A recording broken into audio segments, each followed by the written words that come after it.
Hello, my name is Gaspard, and if you're new around here, then welcome to my channel. I'm going to be taking you on my journey to platinum 30 non-shovelware games in 30 days. So strap in as I take you through the experiences and the highs and lows of what it takes to be a trophy hunter. So the first thing I had to do to prepare for this challenge is get together a list of games that are within the 2 to 12 hour mark. With games of this length, I felt that I could knock out multiple in a day, as long as it's something I really would play. I spent hours scouring the PS Plus library, my own backlog of games, and I also got a bunch of amazing suggestions from an awesome community I'm a part of. I'll drop a link down below.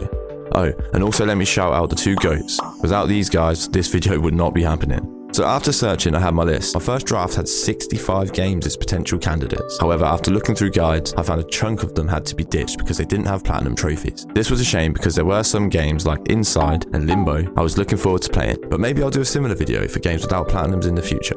So my final list ended up being almost perfect, and I left myself a few backups just in case of any of the games giving me any trouble. Having said that, I established a few guidelines for myself while searching for the games to tackle in the challenge. While it would have been easy for me to just focus on those 30-minute games that are designed specifically for trophies, I wanted to experience something that genuinely felt worth pursuing. In other words, I didn't want to just chase after trophies for the sake of it. I wanted to choose games that would challenge me in some way, whether that be through their gameplay mechanics, their storylines, or their overall game design. I wanted to experience games that would leave a lasting impression on me. This meant that I had to be kind of selective with the choices. I couldn't just pick any game with an easy trophy list and call it a day. I had to do research, read reviews, and consider whether each game was worth my time and effort. And also just to note that each game will go from 0 to 100%, as I recently created a new account just for this channel. So without further delay, let's kick things off with day 1.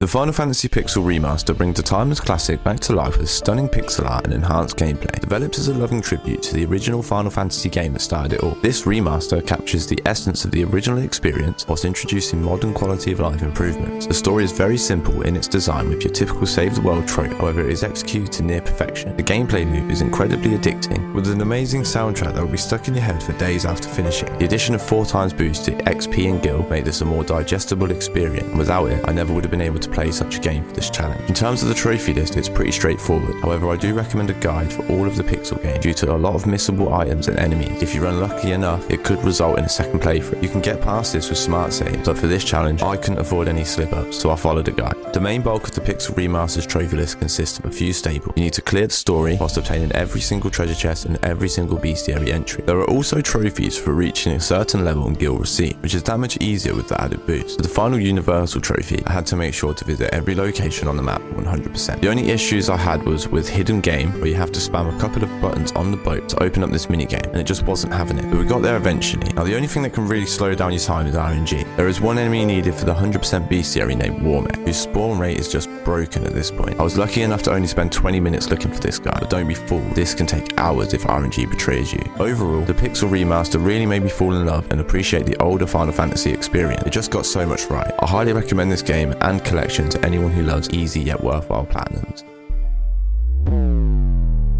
Yep, another Final Fantasy. Unlike its predecessor, Final Fantasy II introduced a more narrative-driven and character-focused gameplay approach. The story revolves of Firion, Maria, Guy and Leon, who join forces to avenge their kingdom and confront the ruthless Emperor. Throughout their journey, protagonists face various challenges, make alliances, and delve into the secrets of the world. The game features a unique leveling system where character progression is based on individual actions and skills. As characters use certain abilities, they improve and become more proficient in those areas. This mechanic allows for more flexibility and customization in character development, as players can shape their party members' skills according to their playstyle. In contrast to the first game, Final Fantasy II isn't as well received as the first entry. However, it lays the foundations for the games we know and love today. I personally love this game, and all the issues that people have with the grinding can be easily avoided with the trusty boost. In terms of the trophy list, we're looking at a similar experience, with a few new additions like leveling a weapon type or magic spell to max level. And also we need to learn all conversational passwords. Another great experience with a runtime of 9.5 hours that's well worth your time. Okay guys, I'm hooked. Today we're playing Final Fantasy III. The game introduces a job system allowing players to assign various classes to their character. Each class possesses unique abilities and specialty, enabling players to customize their party members' skills and roles in combat. The flexibility in character development has depth and strategic options to gameplay, as players can adapt their party composition to suit different challenges. Additionally, Final Fantasy III introduced the iconic summoning system, allowing players to call upon powerful creatures known as espers to aid them in combat. The story takes more of a backseat again, as the focus is heavily reliant upon the gameplay systems, but it does do enough to keep you engaged. Final Fantasy III directly contributed to the series' ongoing success and evolution, and the game's initial release was, however, limited to Japan. Thanks to the Pixel remaster, I did get a chance to experience another great entry in one of my favourite franchises. So with new mechanics comes new trophy types. We're now required to learn all summon magic and also level up a job to max alongside our usual character leveling. Also, this entry introduced hidden items. They do show up on the new map system they've put in place, but again I would still recommend a guide. Whilst Final Fantasy III isn't my favourite in the series, it's one worth playing for any JRPG fan nonetheless, clocking in with a playtime of just under 10 hours.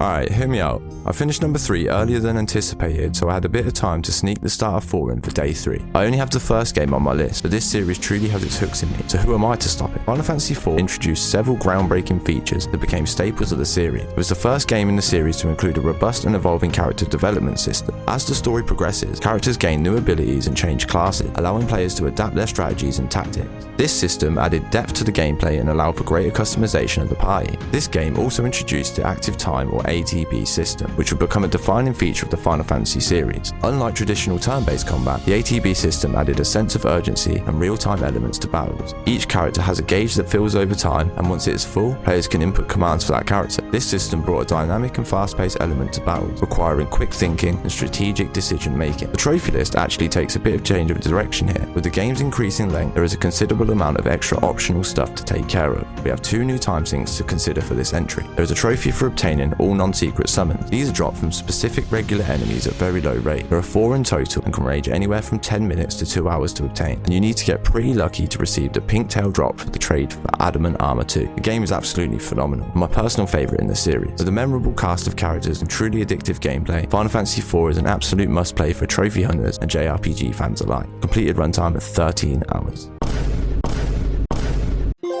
Alright, it's day 7. So I got cocky. I told myself numerous times, don't start Final Fantasy V. And yet here I am, 23 hours later with another Platinum Trophy. I promise this is the last one. Now Final Fantasy V is known for its light-hearted and humorous tone, providing a refreshing contrast to the darker themes of its predecessor. The game embraces a sense of adventure and camaraderie amongst its characters, often incorporating comedic moments and amusing dialogue to create a more enjoyable and light-hearted experience. It does do a great job of blending together the job system and ATB system seamlessly, with more customization options than ever. Final Fantasy V also features a memorable cast of characters, each with their own distinct personalities and motivation. The interactions and relationships between the characters evolve throughout the game, adding depth and emotional resonance to the narrative. From the confident and determined Faris to the mysterious and brooding Gala, the characters leave a lasting impression on players, to say the least. Now in terms of the Platinum, this game is by far the longest and toughest yet. Not only do we have to 100% the bestiary and treasures again, but this game features not 1, but 2 world shifts, which can lock you out of anything you have missed. So be careful with this one and save in different slots regularly. Blue magic is heavily featured in this entry, and you have to learn all 30 skills for a trophy, some of which can be a pain, as the moves must be cast on the blue mage, or you need to learn a skill to force enemies to be on your side. There is also a secret job class to unlock, and we also need to play every single piano in the game, which can also be missed. With all that done, you can master every single job and take on the first 2 super bosses in the series, Omega and Shinryu. Omega is basically a cheese, but I did basically have to go back to the drawing board and come up with a real strategy to take down Shinryu. However, after about 5 attempts, the boss was defeated. Now 4 still remains my favourite, but 5 does do a good job of pushing it to the brink. Another great entry, and the last Final Fantasy of this challenge. Whilst I would love to play Final Fantasy VI, I recognise that if I want to complete this challenge, I need to get back to the list and on track. So straight after Final Fantasy V, I started What Remains of Edith Finch, one of the shortest games in this challenge. What Remains of Edith Finch is an extraordinary narrative-driven walking sim that invites players into the mysterious world of the Finch family. As Edith, the last surviving member, you explore the family's colossal and enigmatic house, unraveling the stories of each deceased family member through a series of beautifully crafted stories. You witness their lives unfold, experiencing a variety of gameplay styles and emotional journeys, with stunning visuals, a haunting soundtrack, and a captivating narrative. What Remains of Edith Finch is an immersive and unforgettable exploration of life, loss, and the power of storytelling. The themes explored are powerful and explicit, tackling issues not a lot of video game narratives tend to explore. The game runs about 2 hours long, so I highly recommend playing through this once before even looking at the trophies to get the most out of the experience. None of them are missable, so play at your leisure. We're kicking off day 8 with another shorter experience, The Gardens Between. The Gardens Between is a puzzle-solving adventure game that takes players on a nostalgic journey through a series of imaginative and beautifully crafted islands. In this dreamlike world, you control two best friends as they manipulate time to navigate through intricately designed landscapes. Each island presents unique puzzles that require you to manipulate objects and interact with the environment to progress. With its stunning visuals and enchanting soundtrack, The Gardens Between offers a short and serene experience and a relaxing platinum trophy. Although honestly, the story made absolutely no sense to me until the end, and a lot of the trophies are chapter related, so some definitely made me pull up a guide. But overall, a fun and digestible experience at 3 hours long, and one that I would recommend. So straight after our 7th platinum, I decided it was time to check out a series I've been meaning to for a while. Daedalic Entertainment's point-and-click adventure, Deponia. The game follows the misadventures of Rufus, a brash and resourceful inhabitant of the junk-filled planet of Deponia. Rufus dreams of escaping his dismal surroundings and reaching the floating utopia of Elysium. Now, as you guide Rufus through the game, you will encounter a cast of eccentric characters, solve challenging puzzles, and engage in humorous dialogue. With its distinctive hand-drawn visuals, offbeat humor, and engaging storyline, Deponia offers a delightful, humorous, point-and-click adventure that will keep players entertained from start to finish. This game was by far the funniest game I played for this challenge. I found myself laughing at almost every single piece of dialogue, and it's another game that I unfortunately used a guide for, as some of the trophies can be somewhat challenging without one. I'm unfortunately just bad at puzzles, so I'm trying to improve. Deponia took me around 5 hours to finish, and it was a blast, and I'll definitely be checking out the rest of the series for sure. So I finished Deponia on day 8 at 7 PM. After a break, I started game number 9. Naughty Dog's beloved Collectathon was bound to make an appearance someday soon, so why not today? Jak and Daxter is a charming classic that for its time holds up pretty well. Despite the controls being somewhat dated, it is easy enough to pick up and play. I did run into some small issues every time we had to ride the hoverbike, and a few of the levels can be super frustrating if you miss anything at all. Looking at you, Misty Island. Jak and Daxter embark on this quest to find the missing pieces of a powerful artifact called the Precursor Stone and save Daxter from his newly acquired form. The game features a mix of platforming challenges, environmental puzzles, and combat against various enemies. Whilst platformers aren't my chosen genre, this game is definitely up there with some of the better titles. The art style really appeals to me, so maybe that's what really drew me in. The trophies are as straightforward as can be. Collect everything in every level and complete the game whilst completing all the side quests. Just a heads up for Misty Island and its sneaky hidden orbs with an easy enough platinum with a runtime of 11 hours. I wanted to play an absolute banger for game number 10, and Tekken 7 ticks all the right boxes, with a surprisingly short platinum that takes no longer than 10 hours to complete. I decided to tackle the very simple online trophies first, as I needed to confirm the servers weren't completely dead still. They were pretty easy to do, and it only took me a few fights to get them done. In terms of the gameplay, Tekken 7 maintains its tradition of fast-paced, fluid combat, blending accessible mechanics with a depth that rewards skilled players. Tekken 7 delivers stunning graphics, showcasing highly detailed character models, vibrant environment, and jaw-dropping special effects. From wacky costume design to carefully crafted stages, the game offers a visually impressive spectacle that adds to the overall immersion. Now for the trophies, there are a couple to note where you do have to throw a character through these certain stages. Otherwise, the rest will see you completing the main story and 10 character stories, whilst fulfilling a bunch of gameplay related trophies as you fight through the treasure battle, which is around 60 battles to finish. There's also this trophy for dealing 50,000 damage in practice mode, which felt so tedious and boring compared to everything else. Otherwise, this has to be one of my favourite experiences so far. After Tekken, it was time for an absolute staple that every trophy hunter should have. Astro's Playroom is a delightful and cheerful platform, which was developed as a showcase of the PS5's DualSense capabilities. Packaged in for free with every PS5, this game captures the hearts of fans everywhere, and what Sony probably didn't expect was for this little game to be so charming. With tight controls and each level carefully designed in the style of PlayStation World, this game really makes you smile as you encounter the different artifacts and hidden references to some of PlayStation's biggest mascots. It's a small collectathon, and there are some fun miscellaneous trophies like this Heavy Rain reference. This took me around 5 hours to platinum without a guide, and I enjoyed it so much I couldn't not grab the few DLC trophies too. You just have to speedrun some new levels and obtain a total time of 7 minutes or under, but it's honestly very fair. Overall, this is probably my favourite platformer of all time. It's short, it's sweet, and I hope they make lots more to come.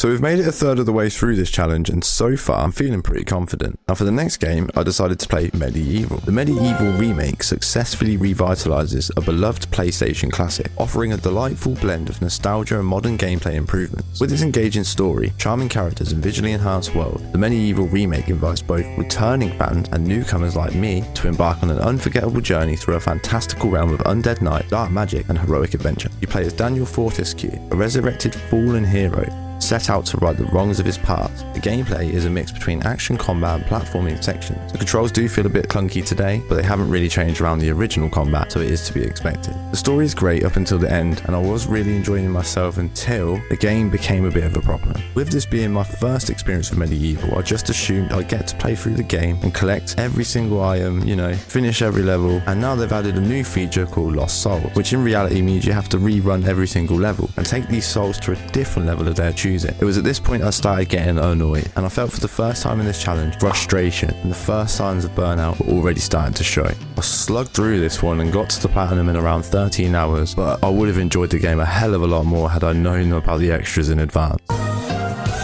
After a stressful end to Medieval, I needed a mental reset. The game to do that is called Tome. Tome is a delightful and heartfelt journey that celebrates the beauty of the mundane, the power of photography and the joy of exploration. With its captivating visual style, engaging gameplay mechanics, and a whimsical world filled with memorable characters, Tome invites players to slow down, embrace their inner artist and embark on an unforgettable journey that reveals the extraordinary within the ordinary. Such a relaxing experience, and probably the best indie game I have personally had the joy of playing, and another game with a DLC I just had to play. Trophies are mostly fun photos and rewards for finishing side quests, but none of them can be missed, so no guide needed for this one. My total playtime including DLC, 7 hours. Up next is an indie 2D action adventure game called Reverie. Set on the beautiful Taromi Island, Reverie captures the essence of classic 16-bit action adventure games, delivering a delightful experience that harkens back to the golden age of gaming. If you like 2D Zelda, then this one is for you. Taromi Island is a vibrant and whimsical world, brimming with personality and rich in detail. The pixel art graphics pay homage to the 16-bit era, evoking a sense of nostalgia whilst presenting a visually pleasing aesthetic. Each location within the game is beautifully crafted, immersing you in a world that feels alive and inviting. The gameplay does enough with some interesting puzzles in the later dungeons, but they're never too difficult, and overall the presentation is very light-hearted. The music is a joy to listen to as you explore every nook and cranny of the island, which is required for a trophy by the way. Speaking of trophies, most of them are pretty simple item grabs and completing dungeons, and collect every feather and every quest item. And my least favourite trophy of this whole challenge, Renegade Fighter. This minigame is a throwback to the old classic Galaga style games, which I am the worst at. So this one took me almost as long as the cleanup for the game and frustrated me to no end. However, another 6-hour adventure that is definitely a great game and a nice Zelda-esque experience for us PlayStation gamers.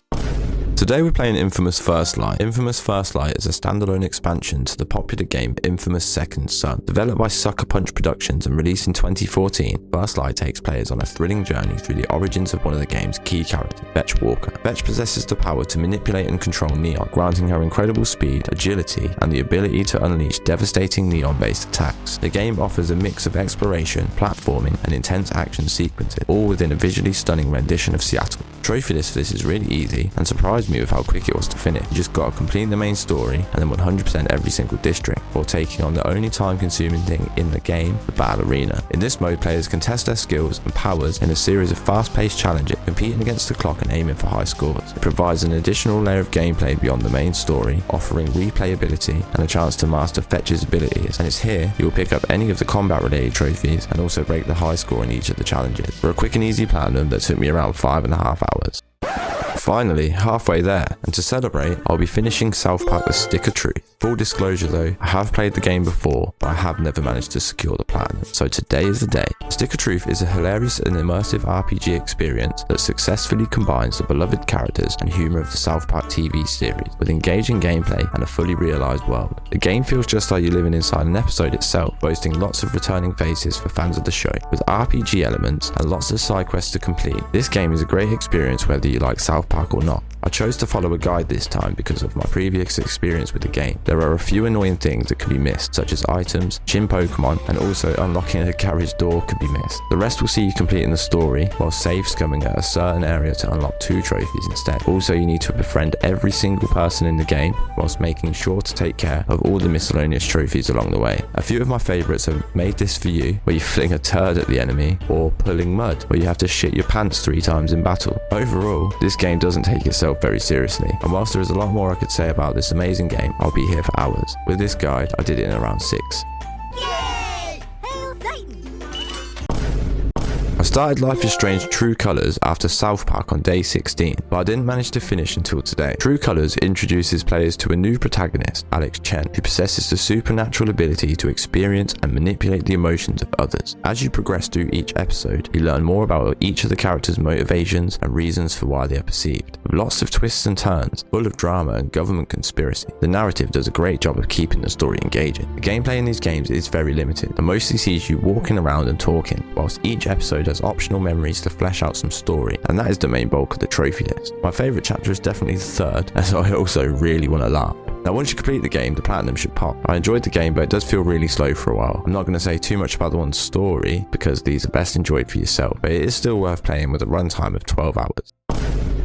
So the last few games weren't on my original list, and thanks to another PS Plus freebie, neither was today's game, Ratchet & Clank's Rift Apart. It's my first experience with this series, and I had it on the backup list, but didn't want to pay £70 for it, until it released mid-May for free, and allowed me the chance to experience this franchise for myself. Developed by Insomniac, Rift Apart is an explosive action-adventure game that sees you exploring separate dimensions as Ratchet comes out of retirement to stop Dr. Nefarious again. Also introducing a second Lombax from another dimension called Rivet, who is Ratchet's counterpart. The story is fun and engaging with emotional moments that tie it all together nicely, whilst the gameplay is fast-paced and exciting with varied weapon choices, platforming segments, and tight control, whilst also impressing heavily with its beautiful world design and art style. The trophy list ties in heavily with the story and gameplay mechanic, also grabbing collectibles along the way, although you don't need to get most of them. Two trophies to note are collecting the Kragger Bears, which are the only collectible not on the map, and are scattered across each level, and all of the weapons. By the end of your first playthrough, you'll be missing 2 other weapons. Just jump through to the intro of New Game Plus to Mrs. Zircon, and the new weapons will be available for purchase for a single bolt.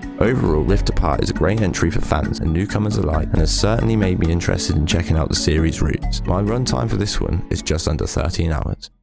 Just before I get into this next game, if you're enjoying this type of video and would like to see more, then make sure you smash that subscribe button. It's free and it helps me way more than you think. Anyways, after playing a few longer titles, I decided it was time to finally check out Omno. Omno is an indie adventure game developed and published by Jonas Mank. It is a single-player atmospheric journey that combines exploration, puzzle solving, and platforming elements. The world portrayed in Omno is beautiful and melancholic, with a soundtrack that is up there with some of the best. The music in the game has no right to slap so hard. Unfortunately for me, the music was the element that really carried the game. The gameplay felt mundane, and I found myself disinterested at times, until around halfway through the game where you unlock new traversal mechanics, and it does make for a more interesting experience and helps to diversify the range of puzzles. The trophies are easy, 100% each level, and also there are a few really simple miscellaneous trophies. However, you can chapter select for any that you miss, so no guide needed. Omno is a short experience, and I finished in under just 5 hours. I would recommend this game just for the music alone, so if the game doesn't interest you itself, then search up the soundtrack, you won't be disappointed.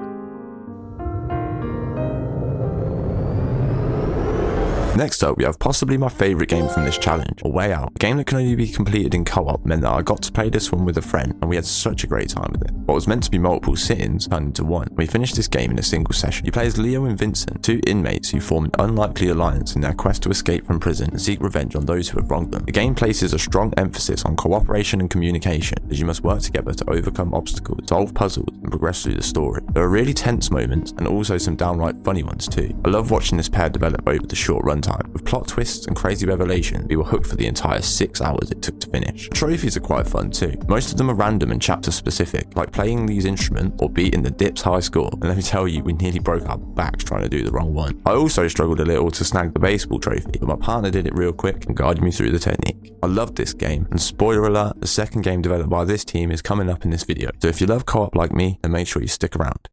I've been looking forward to playing this game for a long time, and after playing the demo millions of times as a kid, I knew now was finally the time to check out Sly Raccoon. The first entry in the Sly series sees you take on the role of Sly Cooper, a suave and charismatic raccoon who comes from a long line of master thieves. The game follows Sly's quest to retrieve the stolen pages of the Thievius Raccoonus, an ancient book that contains the secrets and techniques of his family's thieving legacy. Each world is vibrant and detailed, set in a unique location, inspired by different parts of the real world. And as Sly, players must use stealth and agility agility to outsmart guards, collect treasures, and defeat enemies while progressing through the game's story. The supporting cast are also really fun and memorable, from Bentley's lingering fear to Murray's strange knack for getting into danger. I loved every single moment of this story from start to finish. Also, the trophies are really nice in this game. It really does encourage exploration. Each trophy is tied to 100%ing each level by collecting all of the bottles and cracking every single save, and subsequently the game, making this an ideal trophy list. This game is a blast, and the best PS2 era platform icon in my opinion goes to Sly. How can you not love Sly Cooper?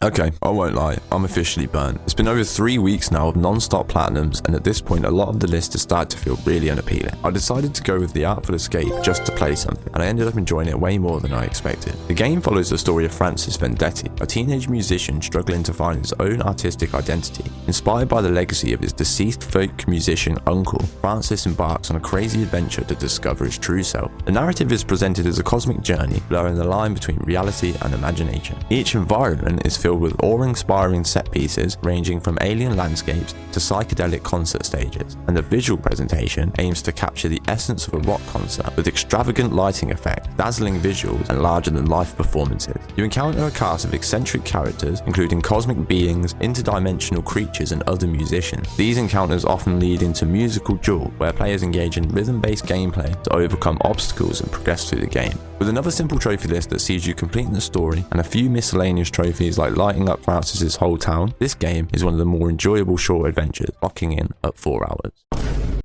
The burnout continues, and I've slugged my way through another game. This time it's the original Life is Strange. I'm finding it much harder to focus now as the list gets smaller and the challenge draws closer to an end. Procrastination is taking over now, but I won't let it stop me. This game revolves around the life of Max Caulfield, a high school senior who discovers she has the ability to rewind time. Set in the fictional town of Arcadia Bay, she returns to attend Blackwell Academy to study photography under the esteemed Mark Jefferson. Max reunites with her childhood friend Chloe Price and becomes entangled in a mysterious and unsettling series of events. Together, they uncover dark secrets and confront the people responsible for the unrest in Arcadia Bay. The choices define the story and how things play out, so choose wisely. Now, in terms of the actual trophy list, it's as simple as True Colors with a similar structure. Complete the story, and this time we need to take optional photos instead in every episode. Life is Strange is a great story, but when you're suffering from burnout, a terribly boring game. I'm glad to see the back of this one, to be honest, with 10 hours to complete.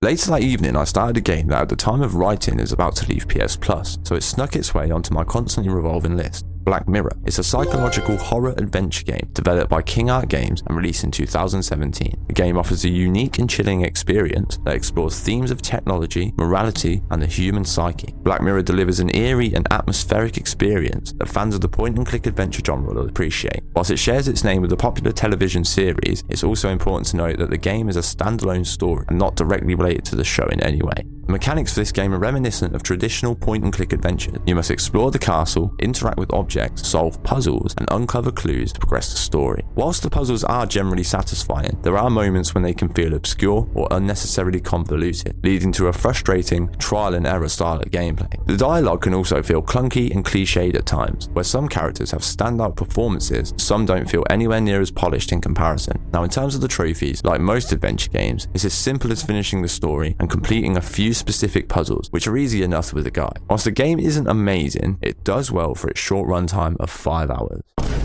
And now on to by far my least favourite game from this challenge, Ape Escape. This game is hot garbage. For some context, I did love 2 and 3, however going back to a series route isn't always worth the time. Ape Escape is a 3D platformer developed by Sony for the PS1, and at the time it showcased lots of innovative techniques for the controller. However, over time this game has aged horribly. Graphically it looks like a potato, but that's not the issue here. The main issue is the horrible outdated gameplay. Spike runs so goddamn slow at times that I almost just stopped playing. The voice acting is awful and incredibly cringe, and the platforming sections feel annoying due to the terrible camera angle. Oh, don't get me started on the controls. My god, I've not experienced a control scheme so poor and outdated since the Super Nintendo. Luckily for the trophies, instead of 100% in the game, it's more like 60%, so you actually finish it without fully collecting everything, which honestly saved me. Had I been made to 100% this game, I think I might have put it in the bin. It took me 10 hours due to procrastination, and that's 10 hours of my life I will never get back. This is the first game and the last on this list that I do not recommend to anyone.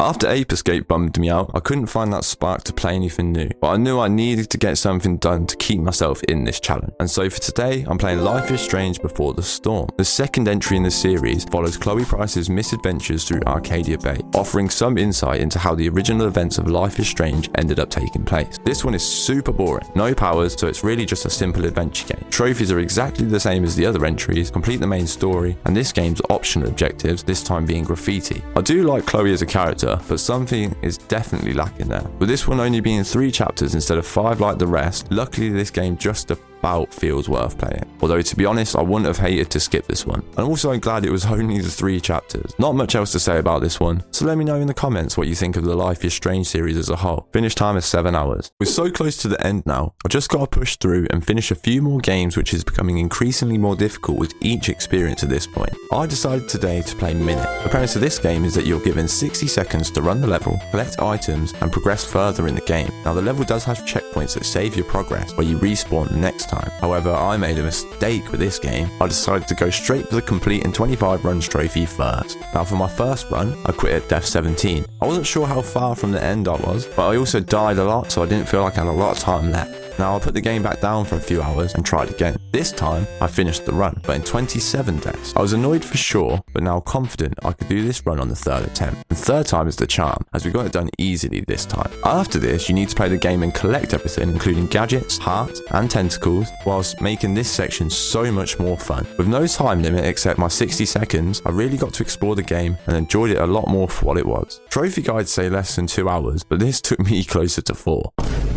After Minute, it was late, but I couldn't let that stop me.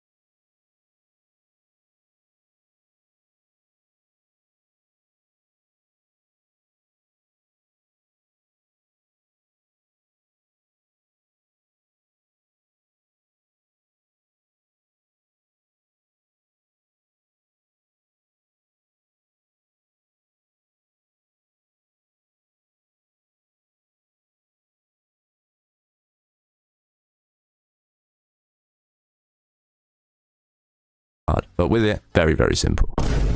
So I've been playing this game in sessions in the background, and I'm sure you'll understand why. It Takes Two is an extraordinary co-op adventure that takes the concept of teamwork and collaboration to new heights. Developed by Hazelight Studios, the creators of A Way Out, this game showcases a perfect blend of engaging gameplay, a heartfelt story, and breathtaking visuals that result in an unforgettable gaming experience. The game tells the story of Cody and May, a couple on the brink of divorce who magically find themselves transformed into dolls. They must navigate themselves through a whimsical world filled with imaginative landscapes and challenges, guided by a talking book of love named Dr. Hakim. What truly sets this game apart is its innovative and seamless co-op gameplay, designed exclusively for 2 players. The collaborative mechanics are brilliantly implemented, constantly introducing new and inventive gameplay elements that keep the experience fresh and exciting, from mind-bending puzzles to exhilarating platforming sequences. Furthermore, the game is filled with optional minigames and challenges that provide enjoyable diversions from the main story. And this is the biggest part of the trophy list. A big one is finding all of the minigames, although you can chapter select, so there are no missables.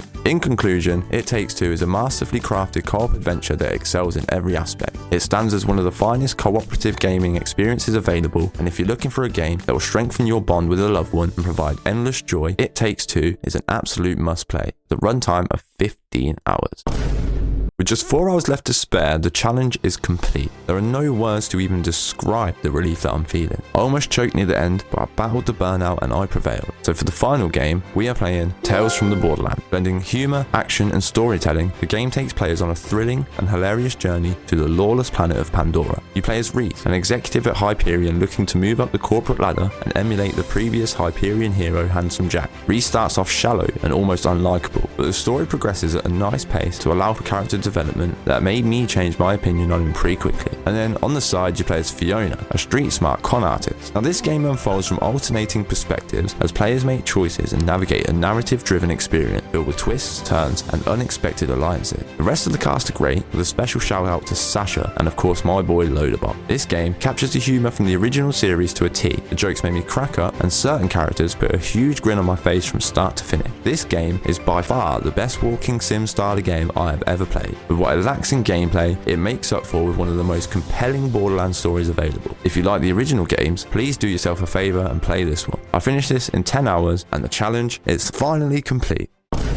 So here's my final thoughts on this challenge. The challenge is one of the toughest gaming experiences a gamer can ever go through. Whilst it all looks easy on paper, 8 to 12 hours is a lot of time to be playing games every single day. The first 2 weeks were incredible, and I felt like I really got to enjoy those games a lot. However, towards the back end, around 3 weeks in, the burnout hit me real hard. A lot of the games from that point onwards felt like a chore to start, which is definitely unfortunate because some of them I think, without a time constraint and the added stress, may have been way more enjoyable. Also, I just wanted to say that I did enjoy the games once I got into it. It was just getting started that ended up being a real problem. I do, however, feel very proud of my accomplishment, and now that it's over, I feel very grateful for the entire experience, as I truly learned a lot about myself, learning to push myself again, which is something that I've been really lacking for a while. So there we have it guys, 30 platinums in 30 days completed. I hope that one of these games finds its way onto your own list. Leave some suggestions down in the comments below of your favourite game from this challenge. I hope you enjoyed today's video as much as I enjoyed making it. Thank you for watching. Peace.